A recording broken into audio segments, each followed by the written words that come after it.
నమస్తే అండి, welcome to our channel. మనతో ఈరోజు సీనియర్ పొలిటికల్ అనలిస్ట్ అంకమరావు గారు ఉన్నారు. సార్ నమస్తే. సార్, ఉత్తరాంధ్ర ప్రజలందరూ కూడా ఇప్పుడు సంతోషంలో ఉన్నారు. భోగాపురం ఎయిర్పోర్ట్ కానీ, పెట్టుబడులు కానీ, కంపెనీలు కానీ ఇవన్నీ చూసుకుంటే ఇప్పుడు జగన్ గారేమో దీనికి రివర్స్గా ఎవరైతే బాధిత కుటుంబం ఉంటుందో అక్కడికి పరామర్శకు వెళ్లకుండా ఎవరైతే తప్పు చేశారో ఆ కుటుంబాన్ని, జైల్లో ఉన్న వారిని పరామర్శించడానికి వెళ్ళాడు. సార్, దీన్ని అసలు ఎలా చూడాలి సార్ మనం? జగన్మోహన్ రెడ్డి ఇప్పుడు పరామర్శించాల్సింది దానయ్య కుటుంబాన్ని. అంటే దానయ్య లేడు కాబట్టి దానయ్య కుటుంబాన్ని. బాధితులు, నష్టపోయింది వాళ్ళు. ఇంటి పోషకుడు దానయ్య వల్ల నలుగురు, భార్య, 2 పిల్లలు, తల్లి, అతని మీదే ఆధారం. మరి అలాంటి వ్యక్తిని ప్రమాదవశాత్తు జరిగిందనే భావిద్దాం. కావాలని చేశాడని కూడా మనం చెప్పాల్సిన పని లేదు. ప్రమాదవశాత్తు జరిగింది. దానికి ఆ ప్రమాదం జరిగిన సమయంలో అతను గనక వైద్యశాలకు తీసుకెళ్లి వైద్యం చేయించుంటే ఒకవేళ జీవించుండేవాడేమో, ప్రాణాపాయం తప్పిండేదేమో.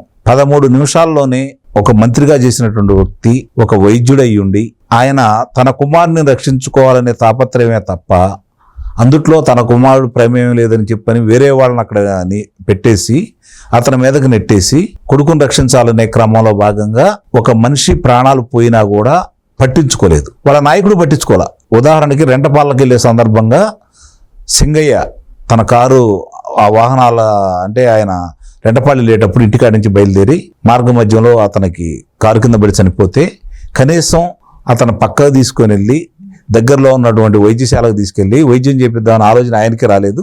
ఇక్కడ సిదిరి అప్పర్రాజు కూడా రాలేదు. అంటే దీన్ని బట్టి అర్థం చేసుకోవాలి ఇద్దరు మనస్తత్వాలు ఎలాంటివో. కాబట్టే అలాంటి మనస్తత్వం ఉన్న వ్యక్తిని పరామర్శించడానికి వస్తున్నాడు.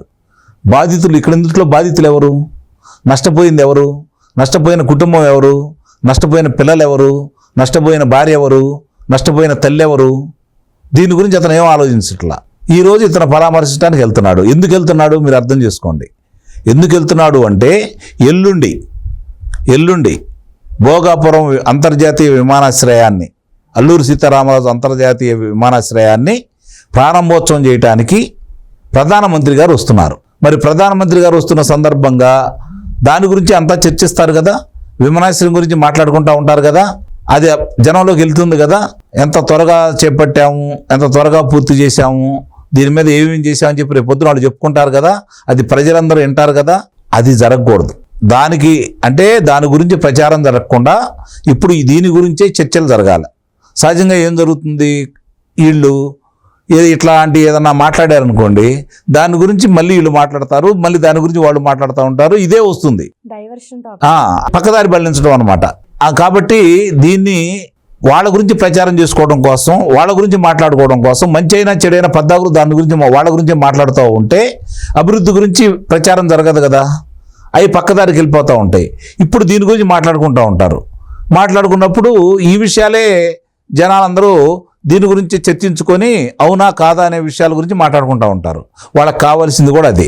అందుకోసం ఇప్పుడు అక్కడికి వస్తున్నాడు అని అయితే నేనైతే భావిస్తున్నా. నిజంగా అధికారం కోల్పోయిన కాడి నుంచి ఆయన ఎవరైనా బాధితులను పరామర్శించిన దాని విషయం కనుక చూసుకుంటా ఉంటే ఎంతమందిని పరామర్శించాడు? అధికారంలో ఉండగా ఏమన్నా పరామర్శించాడా?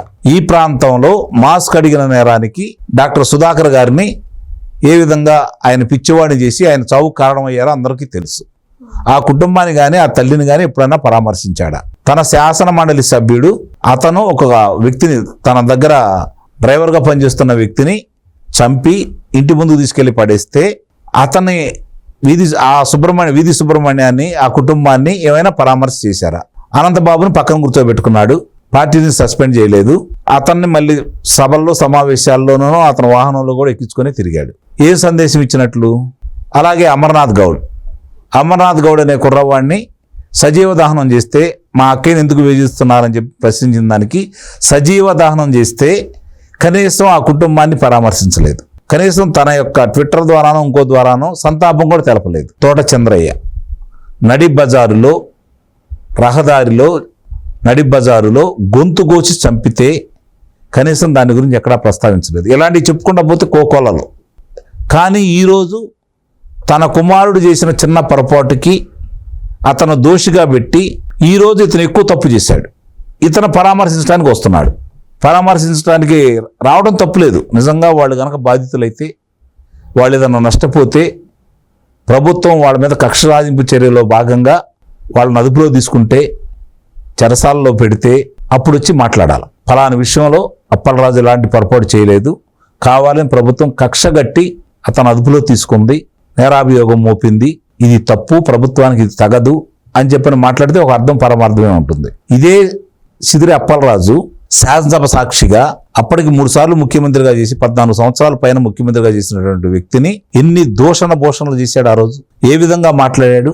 వైద్య పరీక్షలు చేయించండి, మానసిక స్థితి బాగాలేదు, నేను ఒక వైద్యుడిగా చెబుతున్నాను అని చెప్పని ఆయన్ని ఏ విధంగా మాట్లాడాడు. అలాగే తన మీద పోటీ చేసి ఓడిపోయినటువంటి అభ్యర్థి గౌతమ్ శిరీష గారి గురించి ఎన్ని వేధింపులు చేశాడు, ఎంత నీచాది నీచంగా మాట్లాడారు. ఇవన్నీ ప్రజలు మర్చిపోయారు అహంకారంతో. ఆ రోజు అధికారం మాదే, ఇంకొక 5 పర్యాలు, ఇంకొక 25 సంవత్సరాలు మేము అధికారంలో ఉంటానే అహంకారంతో అతను ప్రవర్తించిన తీరు. ఎలాంటి కుటుంబం? చంద్రబాబు నాయుడు గారు అన్నిసార్లు ముఖ్యమంత్రిగా చేసినటువంటి చంద్రబాబు నాయుడు గారి గురించి ఆ విధంగా నోరు బారేసుకొని, అలాగే సర్దార్ గౌతులచ్చన్న గారి మనవరాలు, శ్యామసుందర శివాజీ గారి కుమార్తె, వాళ్ళిద్దరూ, ఒక ఆయన స్వాతంత్ర సమరయోధుడు, సర్దార్ బిరుదాంకితుడు. ఆ కుటుంబం గురించి నువ్వు అసలు మాట్లాడవచ్చా నువ్వు? ఆ అమ్మాయి పోరాటం చేసి ఈరోజు శాసనసభ్యురాలై నీ మీద గెలిచింది, నిరూపించుకుంది, ప్రజల మన్నాలు పొందింది, పారిపోలేదు, ఎదురు తిరిగి పోరాడింది, నీ అరాచకాల గురించి ప్రశ్నించింది. ఆ అమ్మాయిని ఎంత ఇబ్బంది పెట్టావును. ఈరోజు శాసనసభ్యురాలు అయినా కూడా 2 సంవత్సరాల 1 నెల ఈ రోజుకు చూసుకుంటా ఉంటే 16 రోజులైనా కూడా నీ మీద కక్ష సాధింపు చర్యల్లో భాగంగా నీ మీద కక్ష సాధింపు చర్యలు తీసుకోకుండా నిన్ను ఈరోజు బజార్లో తిరగనిచ్చింది.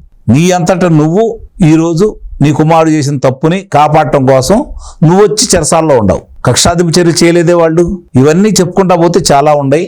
ఏదైనా సరే పైన దేవుడు అనేవాళ్ళు ఉన్నారు, కర్మ సిద్ధాంతం అనేది ఒకటి ఉంటుంది, దానికి ఎవరైనా సరే తప్పించుకోలేరని అయితే నా యొక్క అభిప్రాయం. కాస్త ఆలస్యం అయితే అవ్వచ్చు. ఇప్పుడు సిదిరి అప్పలరాజు పరిస్థితి కూడా అదే. అతన్ని పరామర్శిస్తున్నాడు అంటే జగన్మోహన్ రెడ్డి గురించి ఇందాక నేను చెప్పినట్టు ప్రత్యేకంగా చెప్పుకోవాల్సిన పని లేదు. ఎలాంటి వాళ్ళని పరామర్శిస్తున్నాడో మనందరికీ తెలుసు ఈ 2 సంవత్సరాల చిల్లరలో. కాబట్టి అతను ఇంతకంటే గొప్పగా ఉంటాడనేది మనం అయితే భావించాల్సిన అవసరం లేదు. Thank you sir. Thank you.